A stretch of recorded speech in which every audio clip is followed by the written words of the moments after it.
નમસ્કાર મારા વહાલા વિદ્યાર્થી મિત્રો, મેથ્સ એન્ડ ઇંગ્લિશ યુટ્યુબ ચેનલમાં આપ સૌનું હાર્દિક સ્વાગત છે. મારા વહાલા બાળકો, હજી સુધી તમે આપણી યુટ્યુબ ચેનલ મેથ્સ એન્ડ ઇંગ્લિશને સબસ્ક્રાઈબ ના કરી હોય તો જલ્દી સબસ્ક્રાઈબ કરો અને હા, વિડીયોને લાઈક કરવાનું ભૂલશો નહીં. વિદ્યાર્થી મિત્રો, આજે આપણે ધોરણ 6 અંગ્રેજી વિષયમાં યુનિટ 8 આઈ એમ કેપેબલમાં લિસનિંગ સ્કિલમાં માય વિલ પોએમનો અભ્યાસ કરીશું અને સાથે તેની એક્સરસાઇઝનું સોલ્યુશન કરીશું. Unit 8 I am capable listening my will પોએમનું નામ છે a body different, a soul so bright. વેગળા શરીરમાં એક ઓજસ્વી આત્મા. A unique perspective, a shining light. Perspective એટલે દ્રષ્ટિકોણ. અનોખા દ્રષ્ટિકોણનો એક તેજસ્વી પ્રકાશ. Don't let limitations define their way. તેઓ તેમની મર્યાદાઓને તેમના નિર્ધારિત માર્ગમાં બાધારૂપ નથી બનવા દેતા. For abilities shine with a loud say. કારણ કે અંતે તો ક્ષમતાઓ છાપરે ચડીને બોલે છે.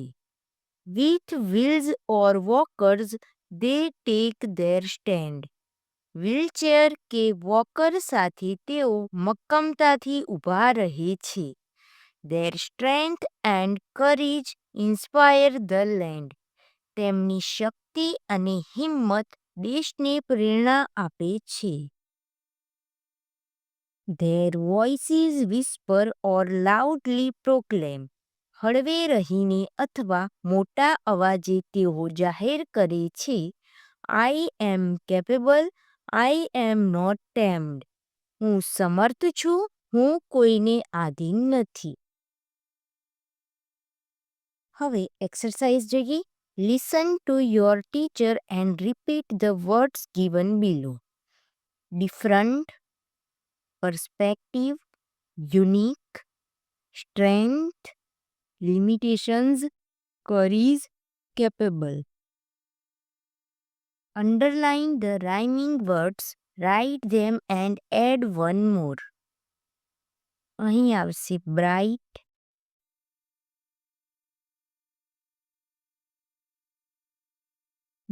નો rhyming word થશે light.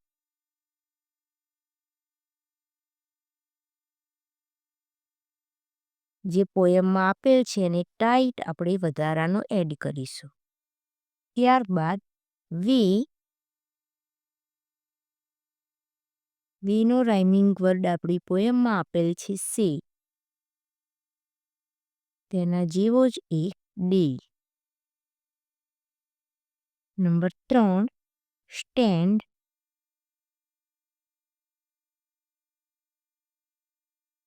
જેનો રાઇમિંગ વર્ડ થશે લેન્ડ.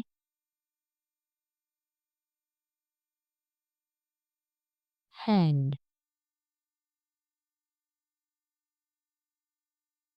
વિદ્યાર્થી મિત્રો, અહીં માય વિલ પોયમનો અભ્યાસ પૂર્ણ થાય છે. વિડીયો ગમ્યો હોય તો તેને લાઈક કરો, તમારા મિત્રો સુધી શેર કરો. મળીએ એક નવા વિડીયો સાથે. ધન્યવાદ.